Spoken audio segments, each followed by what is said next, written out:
What's up, everybody? I'm John Middlekauff. You know what I need you to do. Subscribe to our YouTube channel. We got content for days reacting to every NFL game all the time, every single day. Subscribe, like the videos. Let's go. But before we dive in, I got to tell you about my friends at Zone Pouches. And this product contains nicotine. Nicotine is an addictive chemical, underage sale prohibited. If you're as competitive as I am, you're always looking for something to help you stay dialed in. And for me, that thing is Zone nicotine pouches. You won't catch me without it. Listen, I got the mint. I've been looking for the dragon fruit. My Chevron's out of it, but mint's. I think I'm playing golf tomorrow afternoon. I'll go through 10 of these, no problem. But here's the great part: these have 20 pouches per can. Where the other guys, they only offer 15. So choose Zone and dominate the day. Use the promo code 3&OUT. That's the number 3&OUT 20 on nicokick.com/zone for 20% off at checkout. Back at it again. We're kind of like getting over the halfway mark, headed down. Not quite the home stretch. It's probably be the dog days of football. Obviously, all of our content is presented by our friends at Zone Pouches. Stuckey, you should be all over these things. They're fantastic if they sell them in Kentucky. Might throw one in as we do this. But here with my main man, Stuckey, Action Network. This, looking at the board, Stuckey, not going to lie, it's starting to get a little hard. You got some teams, who's checking in, who's checking out. I think it's a little like college football, too. Once you realize you're out of the playoffs, like who's even going to try? You have some of these teams that made these big trades. Like, but like Aaron Glenn's still trying to prove himself. The Cardinals situation.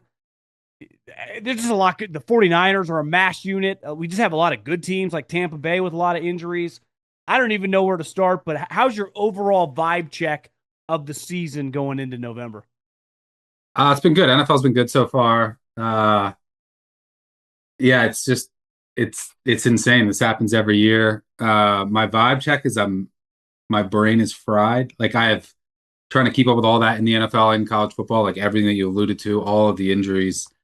And then I also bet college basketball, so trying to keep up with Didn't that just start a couple days ago? yeah, with all the college basketball new teams. It's insane. I wish I could go back to like 10 years ago. Didn't realize how good I had it when like all these teams didn't completely turn over their rosters every year. It was so much easier to prepare for and stay on top of. But it's a labor of love. I love being in like the grind of it. I kind of have like a teacher's schedule. So like once it hits like April, May, and the first couple months of the summer, it's very nice. I travel, relax, read. But for 8 months out of the year, I'm just in the hive. But I absolutely love it. But if I didn't have those couple months to completely check out, I would be in an insane asylum within 2 years with all of the changes in college sports of late, which makes it so much tougher. But I love it. I love trying to figure it out. And the best thing about sports betting that I love the most, I came from a finance background. I've been betting sports all my life for 20 plus years. Like finance, it's in the same vein. You'll never fully master it, right? Like even if you're talking about the stock market, sports betting, you will never, ever fully master it. You just try to get incrementally better. You have to also, I love dealing with like the highs and lows, but a lot of people hate that, but I actually like doing that. Oh, you're cold, you got to find a way out of it. Oh, you're hot, how can I maintain it? Like I love all of that. But yeah, it's a craft that you just cannot master. The market's always getting tougher. It's always going to get more efficient. And you have to try to work your way through, and every season's different. Every week is different. So I love it, but it's definitely a grind and a mental challenge. I've anyone that I think that likes to gamble at a young age kind of gets naturally into the stock market, right? It's just kind of an easy transition. And obviously, I bet, I guess you can consider it on the stock market, but I put a lot more money in the stock market, but you can just let it sit there. And like you said, like if I played a huge bet, let's say on Uber, it would take something pretty catastrophic to just knock it off, where you can have a great team like the Packers, and then all of a sudden one week Someone DM'd me the other day. They're like, why do you think the reaction on a weekly basis in football is so much different than these other sports? It's just like, it's just a numbers game. There's just less games. So if you're bad, you wait all week and you kind of know what's coming, but then it comes and you're just like, and people are just mad. But when you're good, and I use the Packers as an example, you can stomach losing a tight game to the Lions, and everyone gets their opinions why you lose it, or the Eagles. But when everyone goes into that game as a Packer fan against the Panthers and definitely against the Browns, like, we're winning. So when you lose, it'd be like all of a sudden if Uber was just down 25% today, I'd be like, what is going on? So when the Packers lose to the Panthers in Lambeau, every single Packer fan, and their fan base is enormous, is just at a loss. I mean, it's kind of stunning. And that's, I think, the power of football more than, the Warriors lost last night to the Kings. It does not matter. One, they sat their guys, but the individual game just does not matter, in the grand scheme of things. Now, it may, if it's the difference of a game when they, they're the 6 seed instead of the 4 seed, obviously.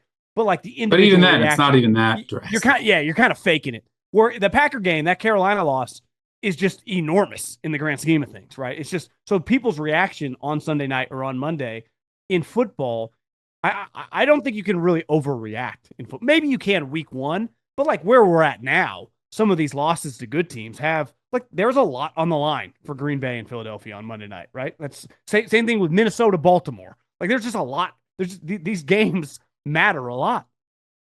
Yeah, I'm not as panicked about the Packers. I mean, you also have to remember, it is in football, you're just going to have weird results. We could go back to late in the year 2 years ago, when the Chiefs, before they won the Super Bowl, the Chiefs lost to the Raiders on Christmas. Remember that game? Last year, the Ravens lost to the Raiders. But they had been playing bad that year, right? Then they go 11-6. They ended up making the Super Bowl 2 years ago. They were not playing that well. Mahomes went through a rough stretch.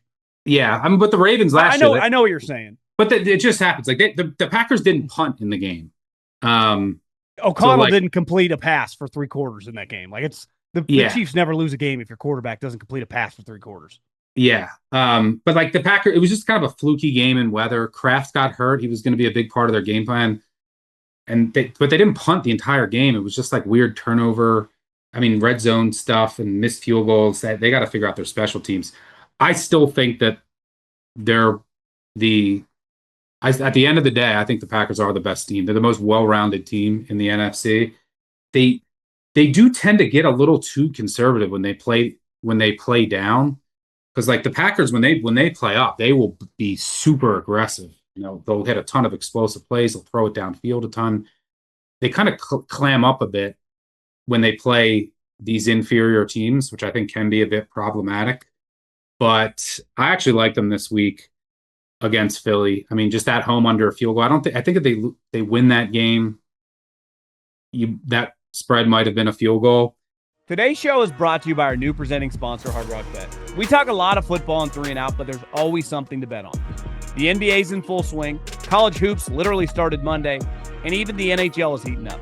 So if you haven't tried your first bet yet, just download the Hard Rock Bet app, and there's still time for you to get $150 in bonus bets.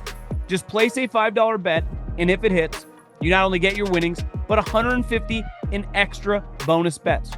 The Hard Rock Bet Sportsbook app is the only legal sportsbook whenever you're in Florida.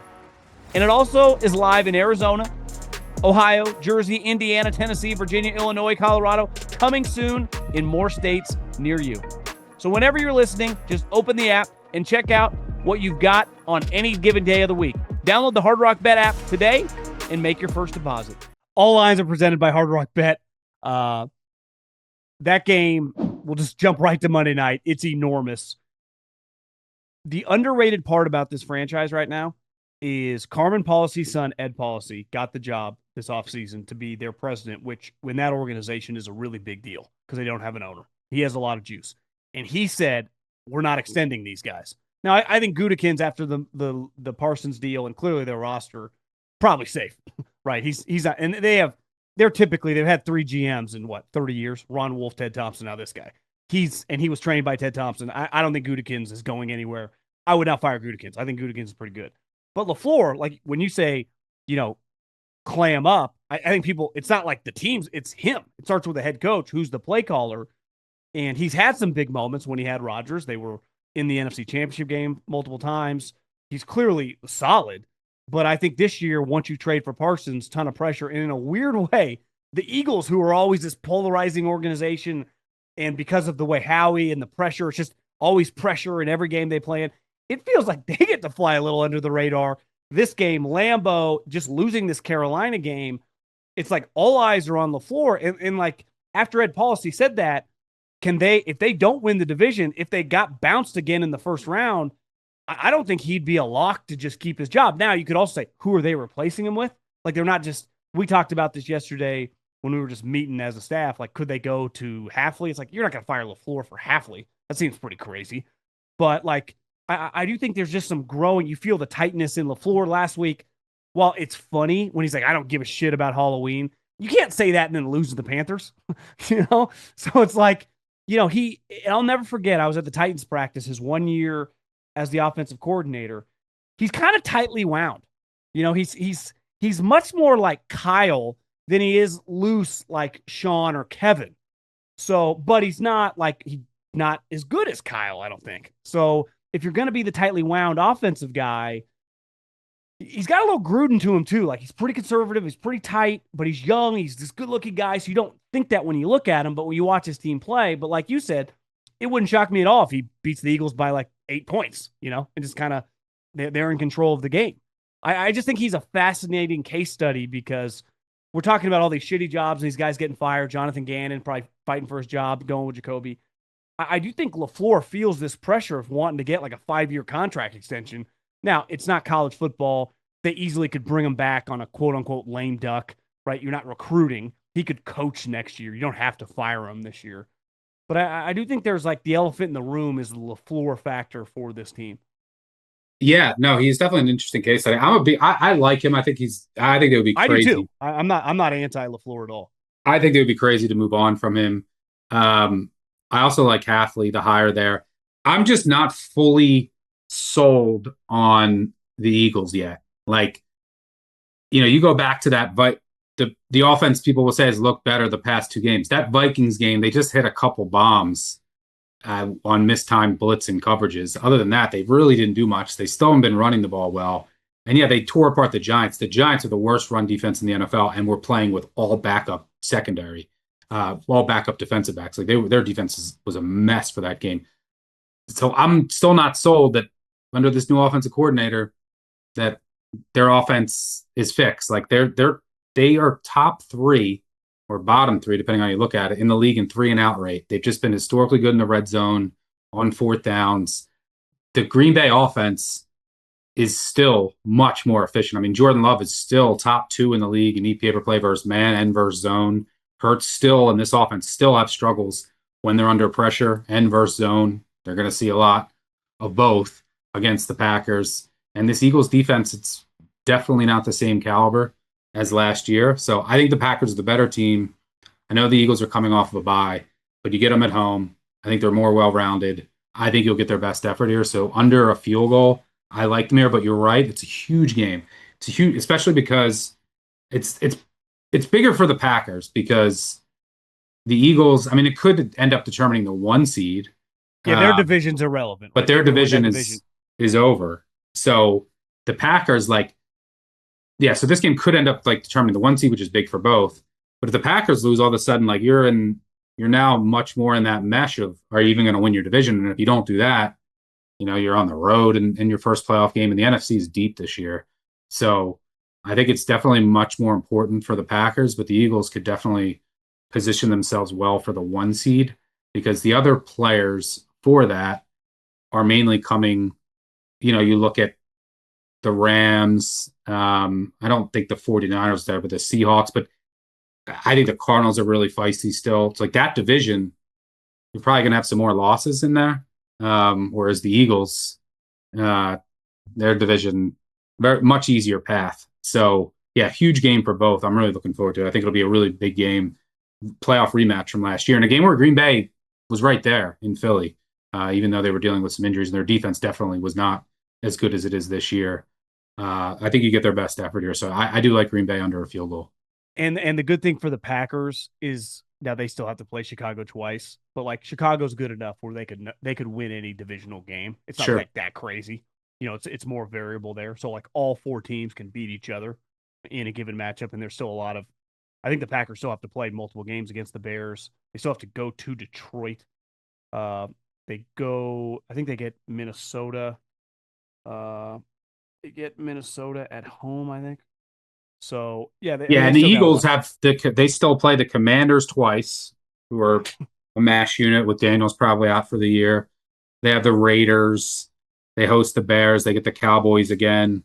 So these The next two Eagles are getting weeks, to 12 minimum. It's like, can they get to 14? Right yeah. Now I think they'll drop. They'll probably drop a couple more, but it probably won't matter. I mean, if they get to 12, there's a good shot I think at the one that seed. that they get the one seed in the NFC, just because the divisions are so loaded this year. Yeah, Um, that it's hard to see many teams getting to 13 with how competitive. Like the one team that would be your candidate is probably the Eagles because of their division. But they go, and this next 2 weeks will determine that. They go to Green Bay, they host Detroit, and then later in the year they're at the Bills.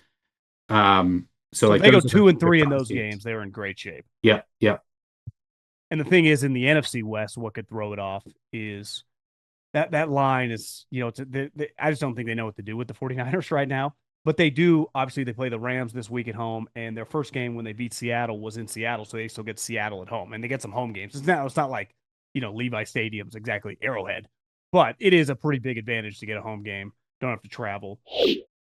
I do think the 49ers, I mean, this Purdy thing clearly. I mean, he might play one more game this season, and then it gets worse. Like Mac Jones is their quarterback, but they've been competing and winning games with Mac Jones. It's more of the other things. Like they lose Bryce Huff, and immediately he was by far their best pass rusher once Bosa goes out. But the problem is he's a part-time player, and he had to play a bunch. And what happens? He gets hurt on the last play of the game.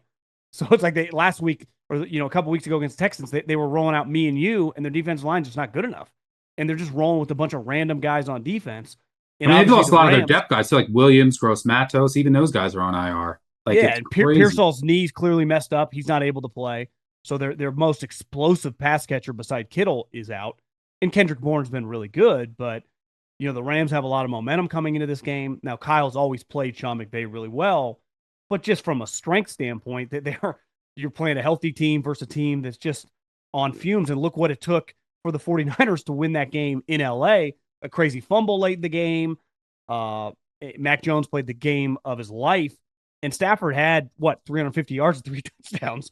So it's like if you tell me that Stafford throws for 350 yards and 3 touchdowns again, I do think you're going to get to the point where it's just going to be hard for the 49ers to win. Now, if it's a 10-point game and maybe they get a late touchdown, I just think that 4.5 is kind of tasty. But that's I'm leaning the 49ers there. At home, big dog. But at the end of the day, this doesn't make or break their season losing this game, right? Splitting with the Rams, I think they would have taken that at the beginning of the season, right? For sure. Yeah, tough game because I don't mind the over. I know when divisional foes meet for the second time, those games tend to trend under a bit just because of familiarity historically. But I think that there's two things. The 49ers offense is clearly in a better spot than it was from the first game because Kittle does add so much. Not only his ability to catch, but in the running game with his blocking. It's just the best all around tight end in the NFL. So their offense is in a better spot, but the defense is not. And I don't even know if anybody knows how bad this 49ers defense might be because after all the injuries, they played Houston, who didn't have any receivers. And then they played the Giants, who also were injury ravaged, but the Giants still put up 24. The Texans had the ball the entire game. Like when have the Texans ever had the ball for 40 minutes in a game? So they haven't CJ's really, best game in like 2 years, right? yeah, they cannot generate pressure. Like it's so their defense, and now they're going up against one of the best offenses in the NFL. So I think it's going to be very, very difficult for them to get stops. And the Rams play fast. They're probably going to throw a lot and have a lot of success. Nakua's back. He's huge against zone-heavy defenses. But on the flip side, I also think the Rams have, at the moment, the most overrated defense in the league. Now, I don't think they're a bad defense by any stretch, but like if you look at statistically, like EPA per play, like they're number one. Like statistically, they're the number one defense in the league right now in a lot of metrics. Like the Texans are the best pass defense. I think the Texans are the best defense overall. But by a lot of metrics, the Rams are up there at the top of the leaderboard. Well, that's what happens when you play uh, Cooper Rush and the Ravens, Tyler Shuck and the Saints, the Jaguars in London. Like that's their last three games. So they've definitely benefited from who they played and when. I do think that back end, that secondary is still vulnerable. The 49ers are Mac playing. Jones lit him up with Yeah, Kendrick Bourne. threw for 350, and Kittle didn't even play in that game. Now, the 49ers are playing faster than they usually do with Mac Jones, and they're throwing more. Jones lit them up underneath last game. So I would imagine the Rams don't let that happen.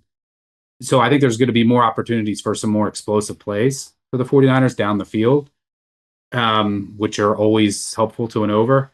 So, yeah, I don't mind the 49ers look. Who on the 49ers can stretch the field, though? Yeah, that's true. That's where Pearsall would be big to have back. And you just got to hope that Jennings continues and like Kittle down the seam, but Jennings continues to like just get more in tune with this offense. But it is a good point. I will say this has been a dog dominated series. This is getting to the point where it's like Steelers, Ravens. These teams have met 14 times since 2019, including the playoffs. Underdog 13-1 against the spread. 10 of the 14 outright have been won by the underdog. So this is usually a lot of familiarity, divisional opponents. Like these games are usually tight. And the dog is usually a good bet. I don't know. I fear that I'm not even accounting for these 49ers defensive injuries enough. And they're just going to get carved because they just haven't seen a potent offense like the Rams since they've been this decimated. So that's my main fear there. Rams also dealing with like some kicker issues. So you could see McVay be more aggressive here on fourth downs. They signed the thicker kicker, Harrison Mevis, but we'll see. I'm looking forward to that one though, but it has been a dog dominated series. And one issue is if the Niners are down, pass blocking is a struggle. And one thing the Rams can do is their defensive line can get Yes, after. that's the And strength of the D by far. It's like I can envision Mac Jones getting hit so hard he's just laying there on the ground. It's like, oh, this guy better get up, or Adrian Martinez is coming in, because that basically happened in that first game. He just toughed it out. But as you know, he's tough. I've come around. I have a lot of respect for Mac Jones. There's no disputing his toughness, right? I mean, he's been getting fucking peppered this season and keeping the 49ers alive. So no, it's a good point. That could be the downfall. Like if you're the Rams, that's what I would do. I would take away everything underneath, make the 49ers hit more downfield shots, more long developing routes while letting your pass rush get home. Because if you're letting them kill you underneath, you're also neutering your pass rush, which is the strength of your defense. So, yeah, that is a very valid point. But yeah, I'm really looking forward to it. I do think both the 49ers defense is a mess, and I do think the Rams defense is a bit overrated at the moment, but we'll see if the 49ers can take advantage. Yeah, their downfall, why they might not win the Super Bowl, is going to be the secondary. Yep. Playing Seattle, even Philly can hit big plays on them. Obviously, Green Bay, it's just they're not going to be able to cover. Yeah, I would have liked them to just add one more piece, like prior to the season or at the trade deadline on the back end. Like that, they are like one really good piece in the secondary away from, I think, just being the most well-rounded team in the NFC. I haven't seen a story come out, but I'd be shocked if they weren't also talking about the Sauce situation. But having been in that world, Jalen Ramsey was a much better player when they traded for him, and a much more versatile player, much more physical tackler. I mean, he's just a better player. I mean, if you could take either guy in his prime, I'm taking Jalen Ramsey, not even hesitating. And they did that same exact trade for a better player. So it's like, we're not going to get in a bidding war for a guy that wasn't as good as we've already made this trade. So that's probably where like, yeah, we're not going to quote unquote overpay. Even Sauce is like, I get it. They gave up a lot to get me. I always say that today. I was like, hey, well, this guy's I like Sauce. The person probably more than the player. He's a big golf guy. Bills, I typically, you've taught me this over the years. When everyone hates a team and you get these huge lines, especially divisional games, I just wonder Miami at this point if it could just really start to unravel. And this is a spot, like if the Bills are truly, a Super Bowl contender or a team that's going to win the AFC, you come in and you just put your foot on their throat. Now this line's big, 9.5, but you watch the Bills' defensive line. It's like if they played like they do against the Chiefs, against other random opponents, they would have way more blowouts. I mean, they occasionally do, right? You'll just look up and they'll be playing like the Saints or the Panthers. I forget who they were up like 40. Yeah, they beat the Panthers by like 30. Yeah. But it's like they'll also be in that game, and it's like, is it 17-17 right now? So it's like they get up for the Chiefs and they play Super Bowl winning football. And then they play this week. But I would imagine this is a spot where it's like, hey, guys. And luckily, they still got a lot to play for because New England is right there with them and already beat them. So I expect a spirited effort. And I just wonder when Miami does the 1-2-3 Bahamas. You know, I mean, the GM firing a GM doesn't really impact the players, but the McDaniel situation, you know, it's like these guys listening to him, they know like more than likely I'm going to be on another team next year. I just think this thing could get really weird really fast. The Tua thing is getting weirder by the week. If the Bills are real, they win this game by like 20 points. So I'm hammering the Bills here, -9.5. Yeah, I don't blame you. I mean, on principle, I can't join you. Like, this is just buy low, sell high principles. Like, the Dolphins got blown out on Thursday night, get extra rest. The Bills just had max effort, win as an underdog against the Chiefs. Now they go on the road to a divisional opponent who played them pretty well in the first meeting. Like, so it's kind of like down in Miami. It's not good. Like, it's just so, I could see them coming out so flat. It is a sleepy environment there as the yeah, like and they suck. So, and the Dolphins might be able to run the ball a bit. Like that's Buffalo's, but I mean, I can't talk you out of it. I will say the Bills have been able to get pressure all year. What has held them back in the playoffs has always been their defense. Their offense has always been fine. You can look back at any playoff loss. It's never on the offense. It's always been the defense letting them down. And a lot of that in recent seasons has been the secondary. And that was my biggest question for them coming into the year. I thought they might add piece at the trade deadline, but last week there was two really eye-opening performances that might get them over the hump. Cole Bishop. Bishop's play, Utah kid, and then Hairston, a Kentucky kid in my backyard, their first-round draft pick, who was hurt for most of the year until the past two games. He looked outstanding. His speed at corner, like especially against Worthy, really jumped off the page. How did he last to the end of the first round? A lot of injuries. He was hurt all last year, hurt start this year. So there was a lot of injury. He has all the tools, the speed. He's a top 15 talent physically. Yeah. But there was just a ton of injury question marks with him. And again, this year, I mean, he hasn't played until the past two games. So, but if he can continue his play of late, that's a huge boost. And same with Bishop, because safety is an enormous question for the Bills this season. So that really could unlock their entire defense and help them finally get over the hump. But yeah, if the Bills are like locked in fully here, then this is trouble for Miami. I just fear the spot and then coming out a bit flat, and Miami might be able to run the ball, and Buffalo might just like go through the motions running it. So yeah, I can't get there, but I can't blame you. Baltimore at Minnesota. JJ McCarthy quieted everyone down a little bit. Those, first two touchdowns, then the game kind of got weird, but he did make a game-winning throw. The Ravens, long rest. 10 days, obviously played last Thursday. Some momentum coming into this game. Brian Flores was, as the kids would say, in his bag in that game. Obviously, he was super fired up. I mean, that was a kitchen sink game from Brian Flores. Do you trust J.J. McCarthy in this spot? That's where I get back to. No, not yet. I mean, last week, he threw for 140 yards. And the Lions had a bunch of backup secondary defensive backs in there. And then I think the Vikings started like in Detroit territory on 4 of their 5 scoring drives. So that was all about the defense. And before I circle back on this game, the Lions are broken right now. Like last week was a spot they never lose, right? At home, off the bye. First, just at home. They're not even covered, but to lose that game, Their offense since October 1st, the Lions offense, 24th in success rate, 17th EPA per play, 29th in rush success rate. By the way, over that stretch, the Bears are number one. So the Bears' run game is cooking. The Lions are not. Part of that, Ben Johnson's departure. And like everyone was like, oh, it's fine in the first half of the year. But like they beat the Ravens defense that was decimated at the time, and then like the Bucks. And then everyone was like, oh, it's fine. This offensive line is also not fine. They're going to move a guard to their center to guard now. Their guard, Mahogany's out. Their backup, it's a mess in the interior. Both their tackles might miss this game. Their offensive line can't block. Flores took full advantage. They were blitzing up the middle, and you have Goff with pressure. We can't move. It's going to be a disaster. We'll see if the Commanders can take advantage. I did bet the Commanders plus 8.5. I think it's way too high. Like it would have been 3.5 with Daniels. Daniels right now over Mariota is not worth like 5 or 6 points. I mean, Mariota over the past 2 seasons has been statistically the same as Daniels. If you look at their offense, they can run the ball. He's just not worth 6 points at the moment. Their offense hasn't been clicking.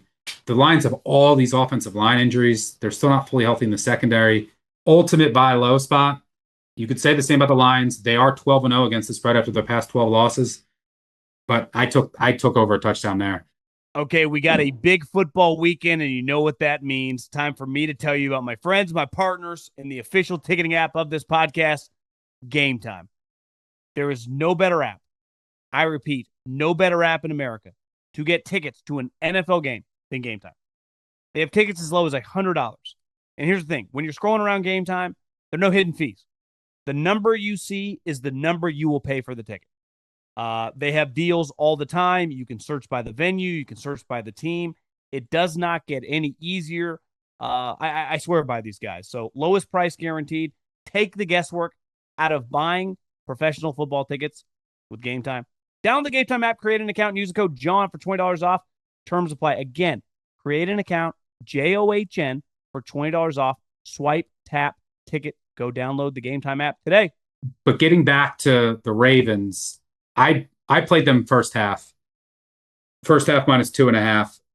I have some gaudy numbers on the Ravens and Lamar in the first half. It is like one of the best spots to bet in the NFL since Lamar has entered the league. In the first half overall in his career, he's 61, 36, and 2 against the spread, 63%. Covering by about a field goal per game, which is insane. Average cover margin in the first half is by a field goal per game. How about as a favorite in the first half? 53, 30, and 2 against the spread, 64%. Covering by 3.5 points per game. How about as a road favorite? 28, 10, and 1 against the spread, 74%, covering by 5 points per game. Usually the Ravens are very well prepared early in games. Usually it's a shock to the system when you see Lamar and his speed. And teams that don't see him often, usually takes them time to adjust. And you see the Ravens jump out to leads early on. I think all of that's in play here with the Ravens having extra time to prepare. Lamar has extra time to heal up. I think you'll see him be more mobile this week. The offense is also now 100% healthy. Like not only was Lamar out, like you had Ricard, Likely, all the guys that enable them to play the packages that they need to play to give them the advantages that other offenses don't have, right? You don't see the same looks as you do when you play the Ravens against other teams. And that's one of the reasons they have such an advantage. And it's so much more difficult for defenses to play them as opposed to playing, these spread offenses, the 11 personnel. Their offense is now fully healthy. Their defense is also now fully healthy. And you look at their injury report, no one on there this week.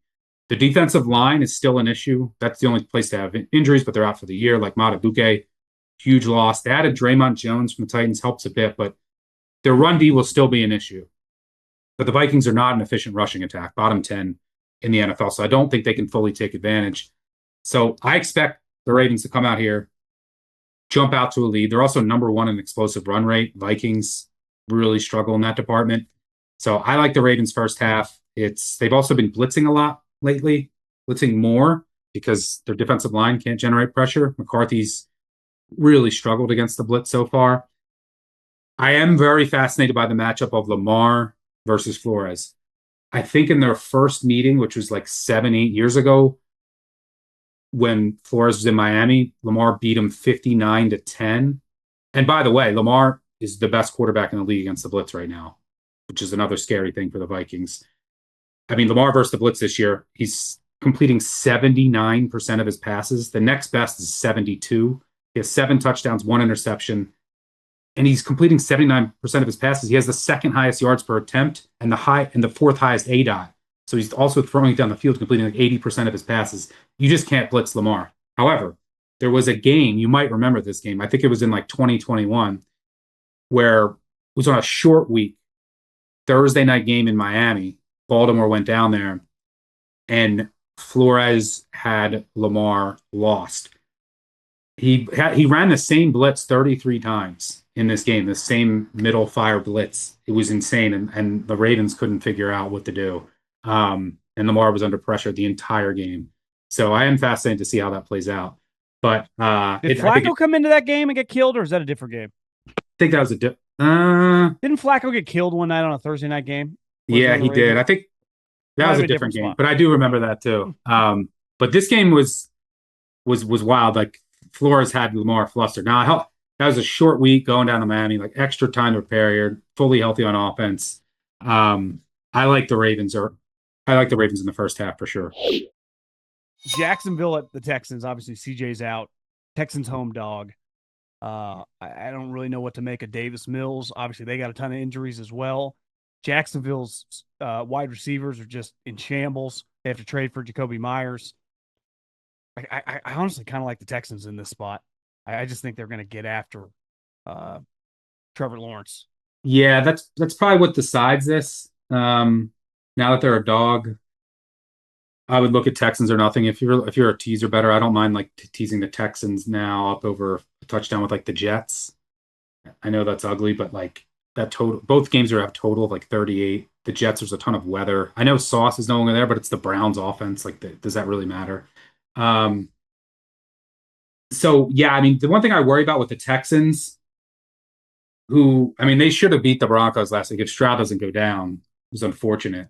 But they have the best defense in the league, in my opinion. That should win them the game here. The Jags offense is a mess right now, especially at receiver. I'm not sure that they can block Houston.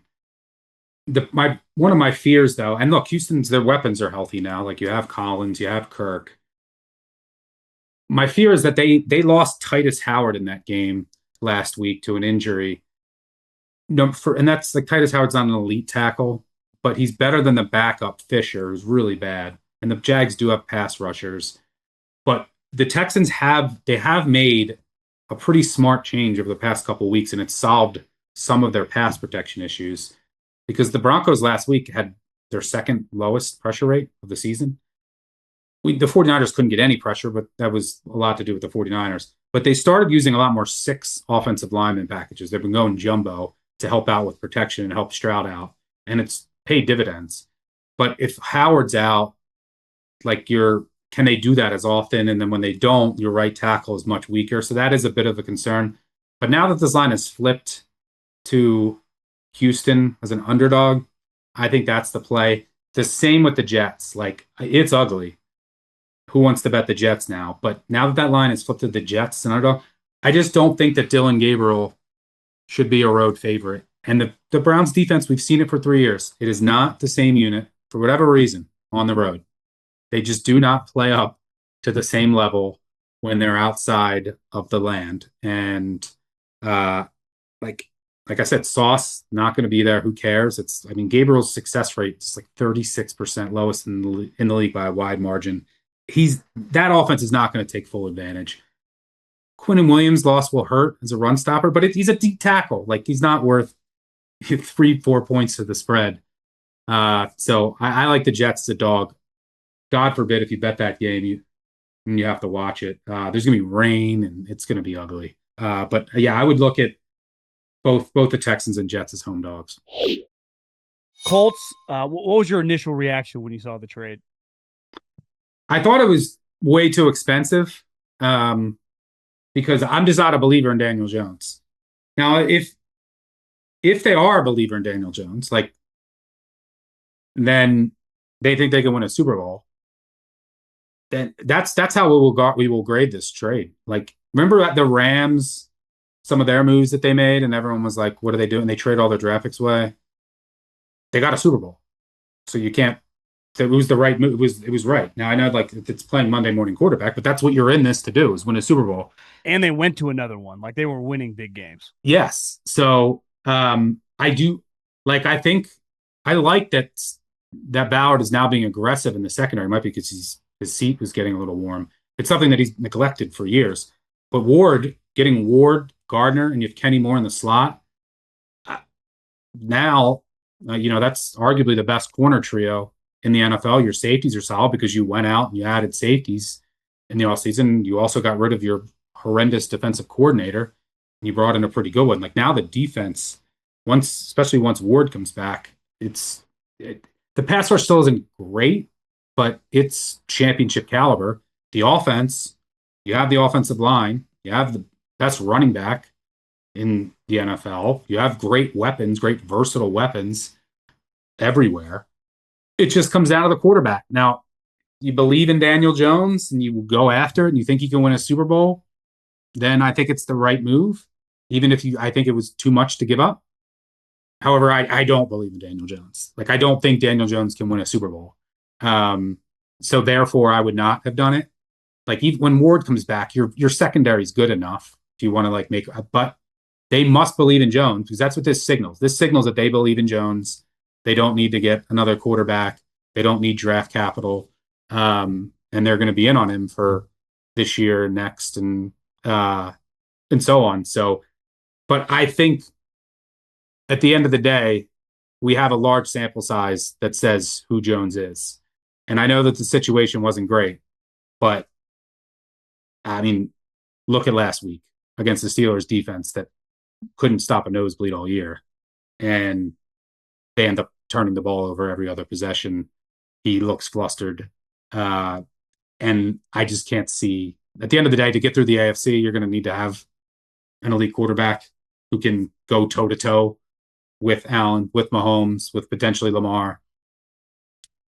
I don't see it, but I like that they're finally being aggressive, and it's exciting for Colts fans. In terms of this week, I do think the line is too high, just like last week. Couldn't they just aren't they just going to put sauce on Drake London, probably? Yeah, so I played the Falcons, my worst bet of the week. I still show value in it, but I bet it before. I bet them +6 because I showed value. I think it should be like 4.5. Like I think the Colts are just overvalued right now, just like last week. But now there's a couple things that worked against me. They traded for Gardner. A lot of uncertainty there, though. I think he's going to start. And one of the reasons I bet the Falcons is I was like, well, London without Ward is going to have a huge advantage here. But now can Gardner neutralize him? I mean, Gardner, all he does is line up against ones, and that forces the tightest throw rate in the entire league. I don't know. I mean, in a short week with international travel, is he like fully up to speed? Are he going to play every snap? Is he just going to play one side of the field and keep it simple? Are they going to have just packages for him? I really don't know. But that's obviously a huge upgrade for who they had on the outside, and it takes away the potential advantage for London. Additionally, I haven't seen the injury report yet today, but the Falcons could be without both of their guards, and that could be devastating. They're already without their right tackle. Both their guards are excellent, and their backups, they have no depth. So they could be shorthanded along the offensive line. It's also not a great matchup for the Falcons because the Falcons should be out there on defense, at least. Like Harrison should be back. Bowman should be back, has been really good as a rookie. And the Falcons' pass D has been excellent. They don't allow any explosive passes. It's one of the reasons why I bet them last week against the Patriots. They also can get pressure. That could end up being the difference, like if they just force Daniel Jones into being a pumpkin again. But the Falcons can't stop the run. And especially without Devon Diablo's on IR, and their backup linebackers are really poor in that department.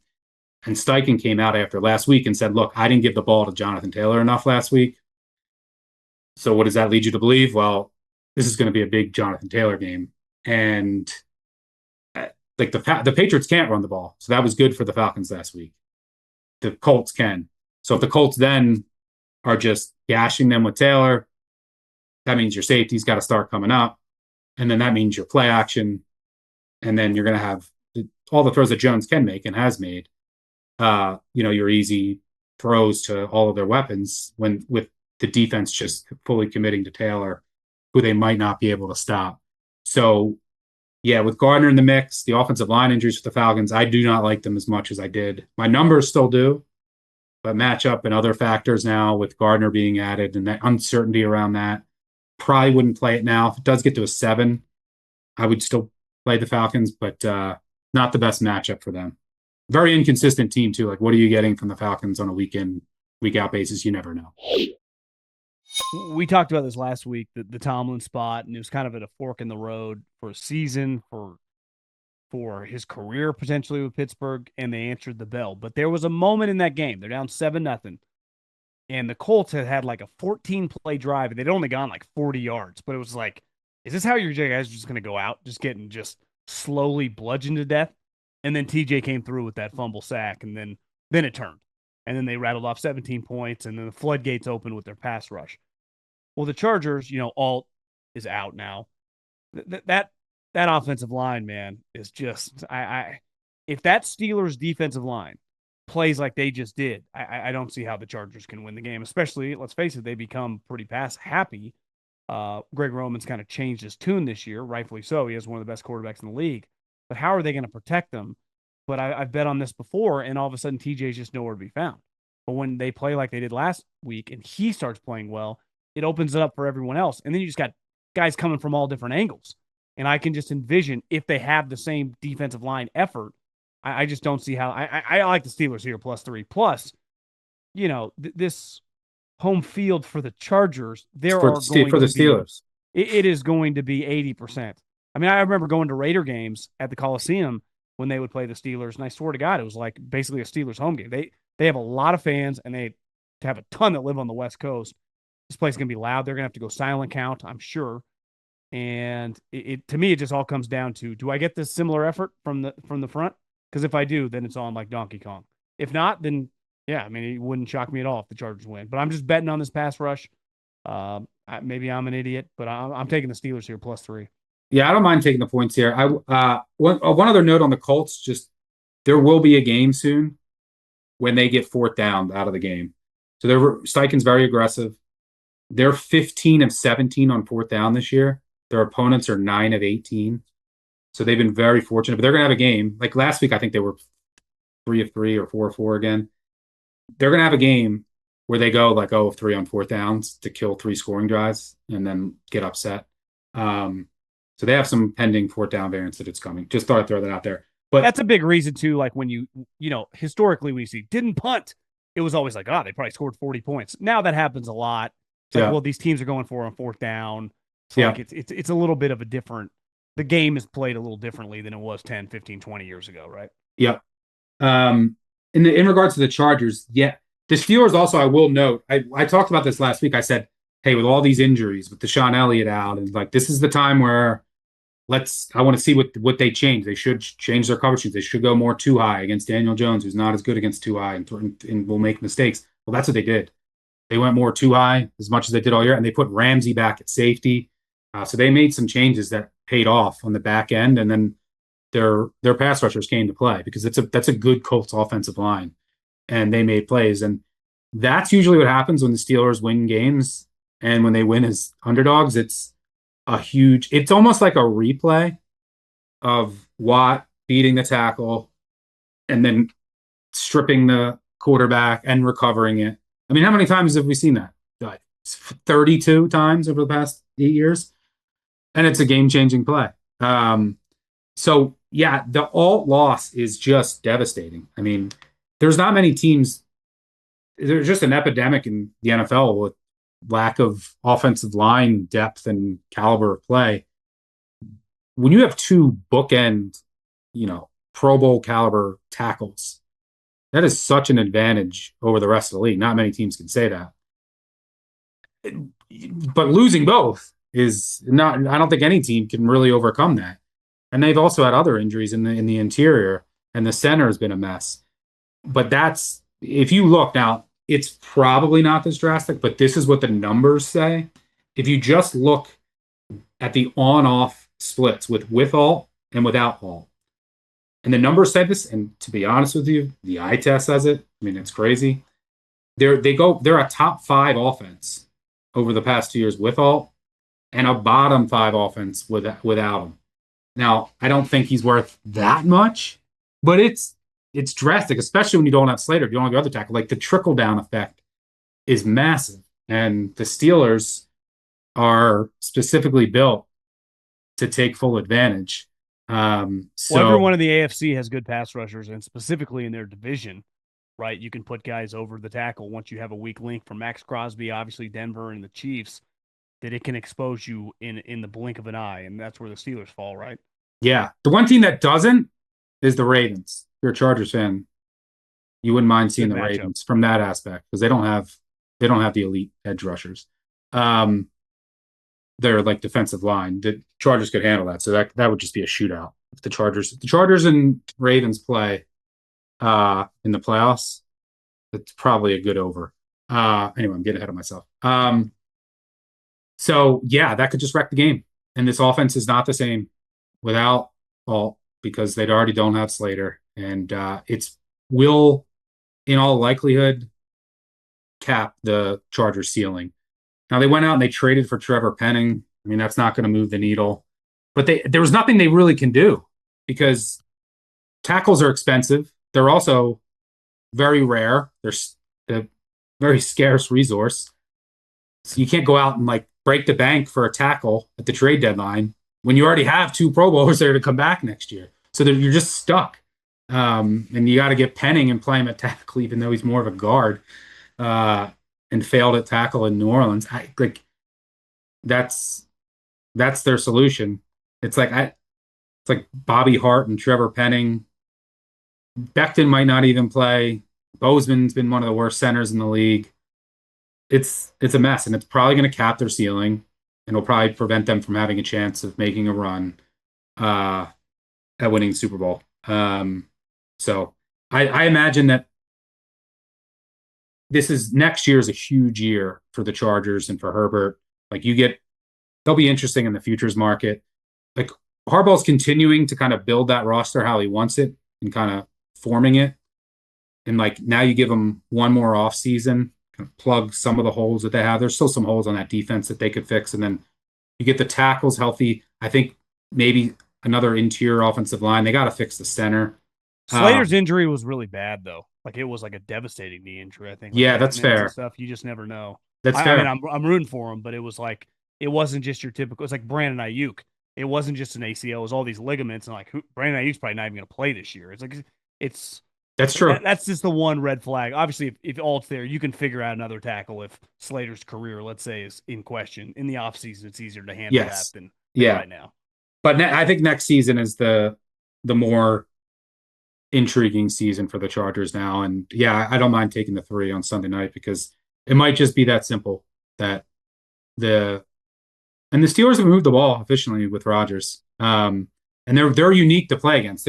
They're kind of like a this is another thing I liked about the Steelers last week is against the Colts. The Colts can't cover tight ends to save their lives, which might be an issue in the AFC playoffs. And another reason why I don't love the Falcons this week because the Falcons have just like one tight end. They don't. But the Steelers play very unique. They play with all these tight ends, and it's not like your normal offense that you're going to see. Why wouldn't they Um, give up their third rounder for Brees Hall? yeah, I could have seen. I thought the Chiefs. I really did think the Chiefs were going to. The Chiefs just refused to like. I mean, I guess they like Brashad Smith, but Well, they offered a 4. They just wouldn't go to 3. yeah. Is the report today. But I mean, they used a first on a running back recently. I guess they saw how that worked out. Um, so yeah, I I think could. it's harder for them. They got some high price guys that aren't going anywhere. You know, you kind of need those picks. That's fair. Yeah, I mean, because they do have to worry about continuing to build that roster up with youth. So yeah, I was surprised he didn't get moved though. For So sure was at the he. end of the day. Yeah, so is he. If I would have told you that Indiana 6 months ago was favored by 14 and a half points going into this game against Penn State, what do you think the circumstances would have been? Plane crash or something? Nuclear bomb. That's Uh, pretty crazy how that played out. yeah, I took Penn State. Oof, doesn't feel good, tell you that. But if there is, Indiana's kind of banged up. They have an NFL receiver, Surratt. He's dealing with a hamstring injury. Their guard, who's a stud, Drew Evans is going to miss. Their stud linebacker, Aiden Fisher, he's banged up. I think he'll go, but we'll see. Penn State I mean, this kid Grunkemeyer, who hasn't looked good, the backup quarterback, but have you ever seen anyone walk into a worse situation? He had to start at Iowa, who has a top 5D, and then at Ohio State, who has the best defense in the country. On the road, that was your first two starts as a freshman.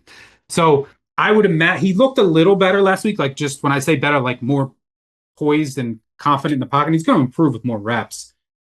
I imagine he has to look even better this week, especially at home, right? Just not having to go on the road against top 5 defenses. Now, Indiana is also an excellent defense, but probably a top 5 defense as well. I just think it's too high. I mean, the market, this is what the market told us last week.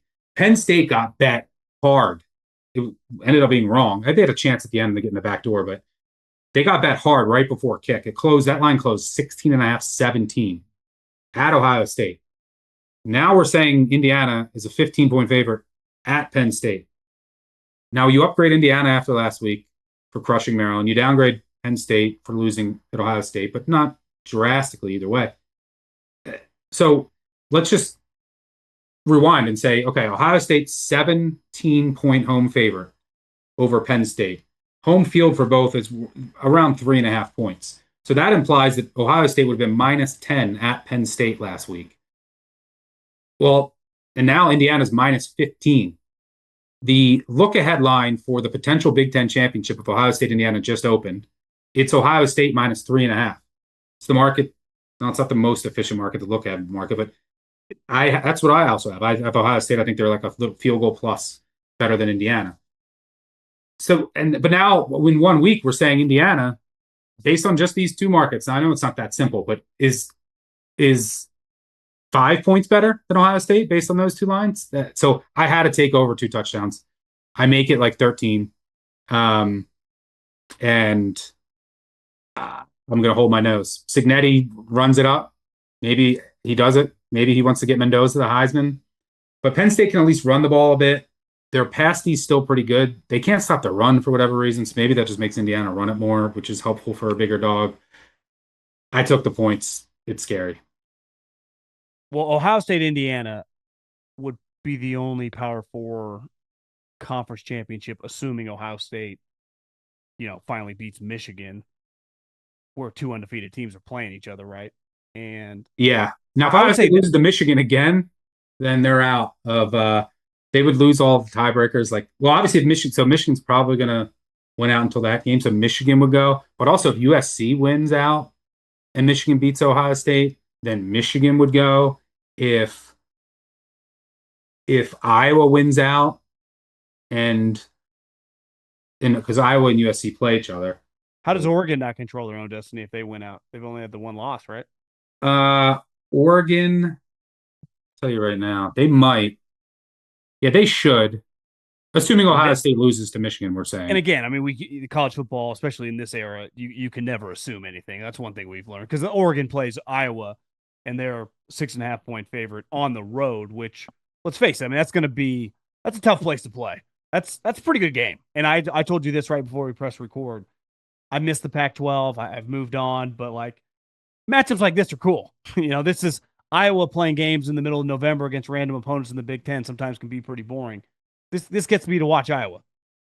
Yeah, I played Iowa here. Dirk Ferentz is 5-1 straight up against top 10 teams in November. This is a November team. They usually start peaking this time of the year. I'm still just not sold on Oregon yet. I think Oregon's a year away, and they're going to be super dangerous next year. I mean, they bring everybody back. This is a super young team, just full of young talent. I mean, you can look at their receiving core and Sadiq, the tight end, and they are so young. They're so young across the board. Next year, they might be the favorite. Although Ohio State's bringing everyone back to it. Oregon will be right there with Ohio State and like Texas to land the sweet transfer portal guys and Texas Tech, bro. Yeah. It's scary that Ohio State also is like bringing everyone back next year, which is they're now with Saban retired. They're going nowhere. They're just the power, I feel. Yeah. Like. I mean, it's crazy to think Jeremiah Smith can't go to the NFL draft this year. So I did play Iowa. Like I'm just not a believer yet when Oregon. So everyone said, Oregon, they're here when they won at Penn State, but we've seen that there was more to do with Penn State. You could even argue Oregon only scoring 17 points in regulation and almost losing that game I mean, this is a Penn State team that's lost 6 in a row. They lost at home to Northwestern. They lost to UCLA.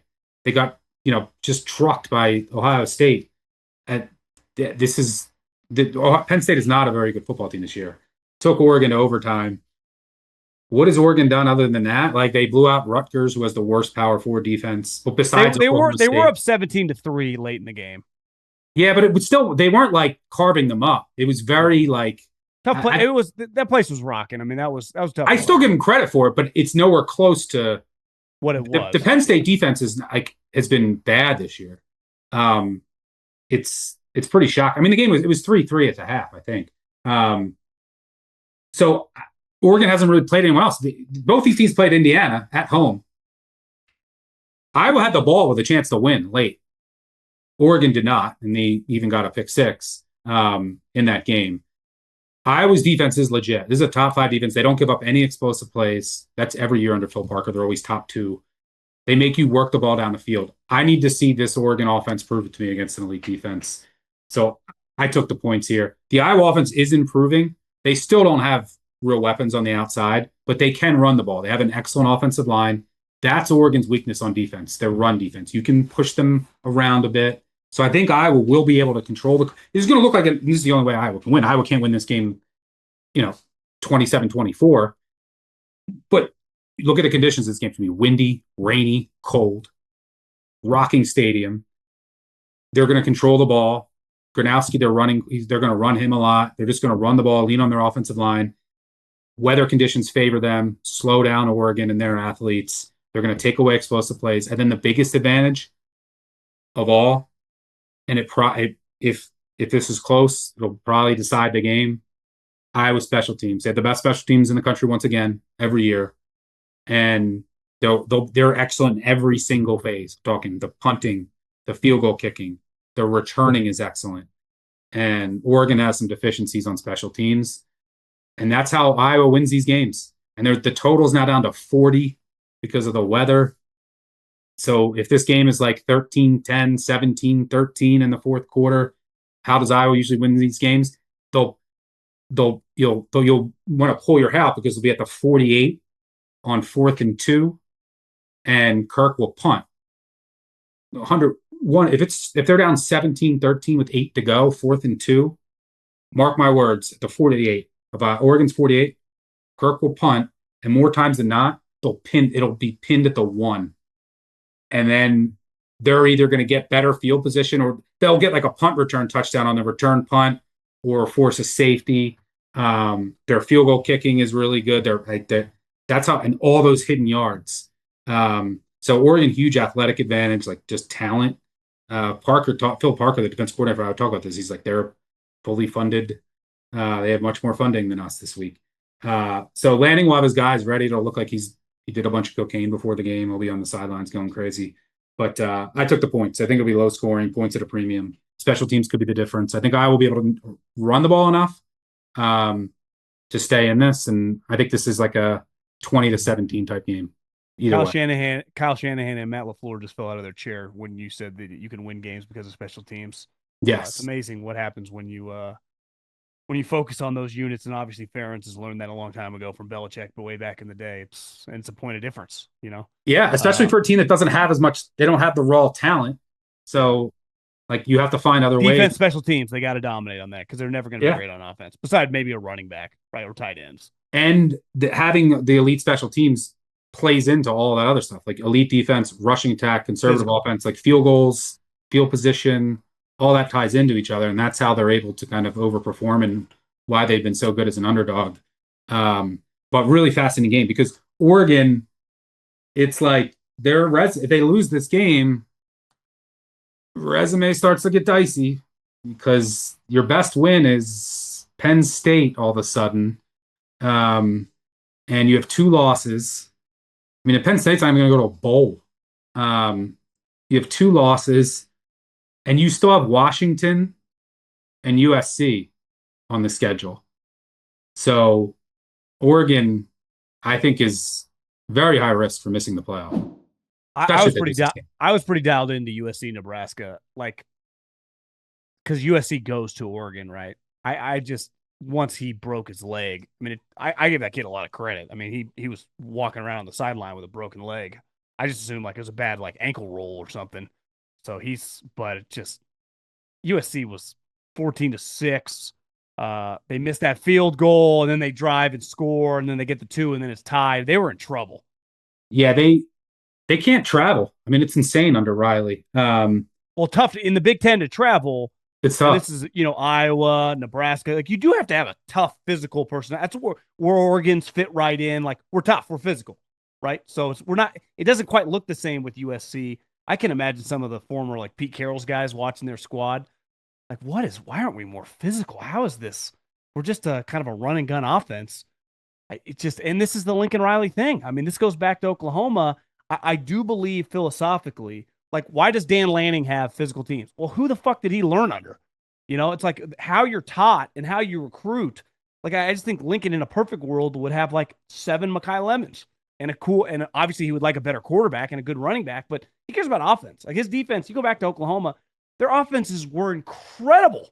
I mean, it literally could. It wasn't that much different. I mean, some of those peak Baker teams, like offensively, weren't that much different, like man for man, than like Joe Burrow's team. I mean, they had NFL studs at every position.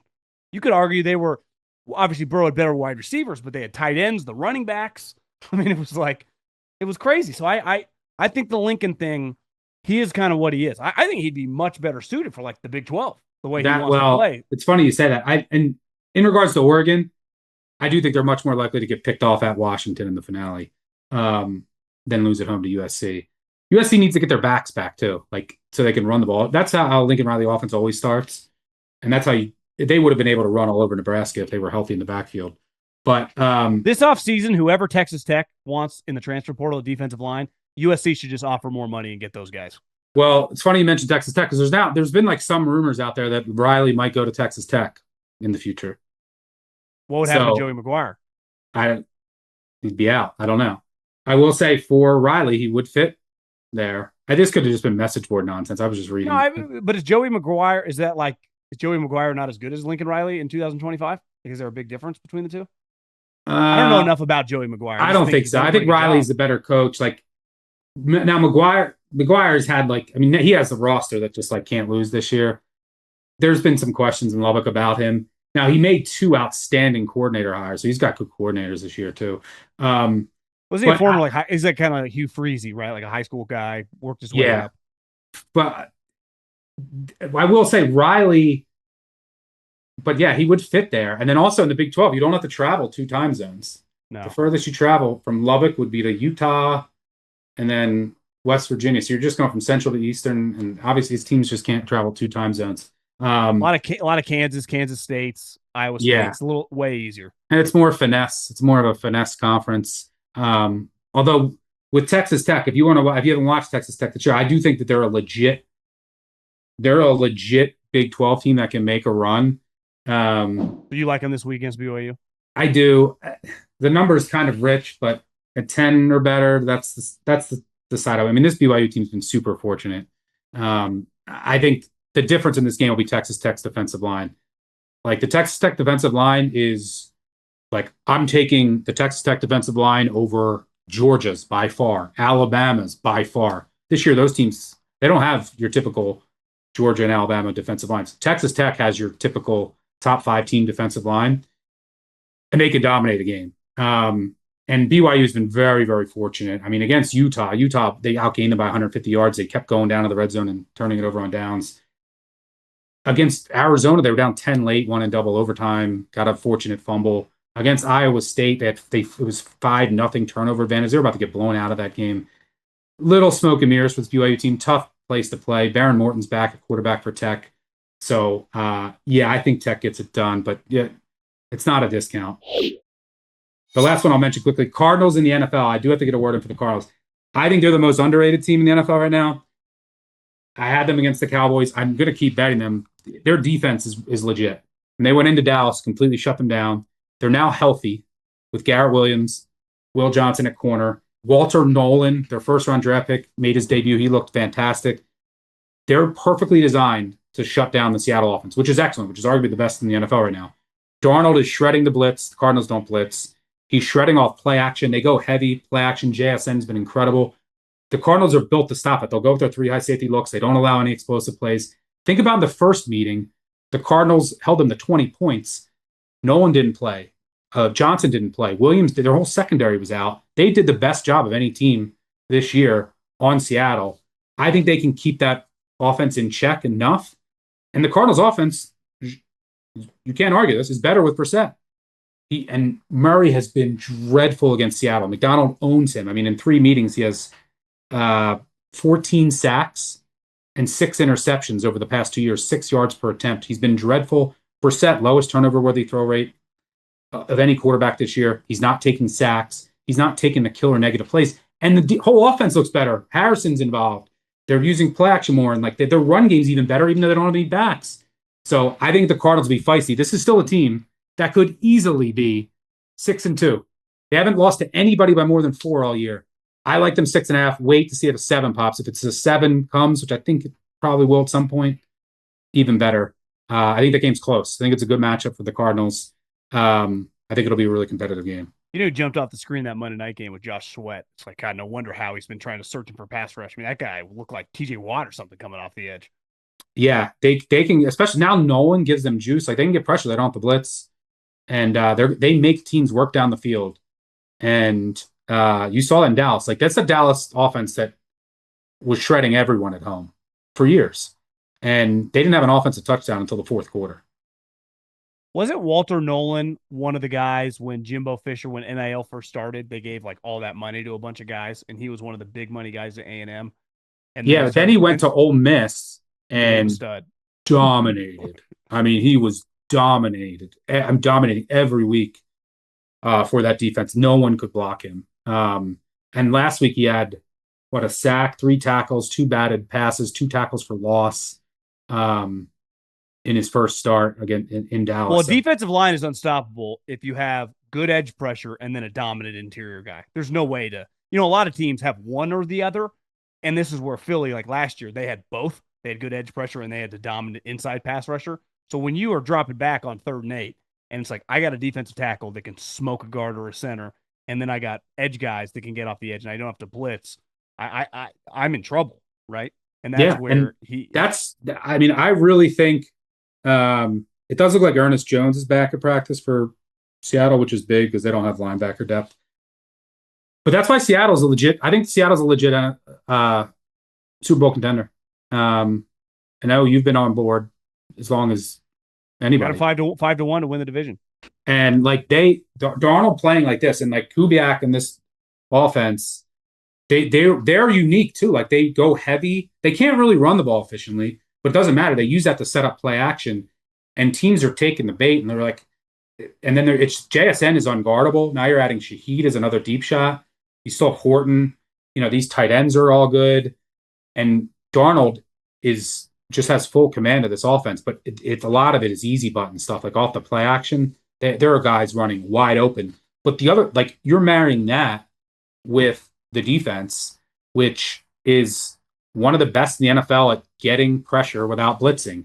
And if you can do that, it gives you so much more flexibility. And like you got guys like Leonard Williams, Byron Murphy, DeMarcus Lawrence that can get after the passer without blitzing. And then this secondary, and then you're going to have McDonald calling the defense, confusing opposing quarterbacks, but they have it all. And I do think that, like, if I had to take one team right now, it'd still be the Packers. But the gap, there's no truly like this team is going to run through the NFC.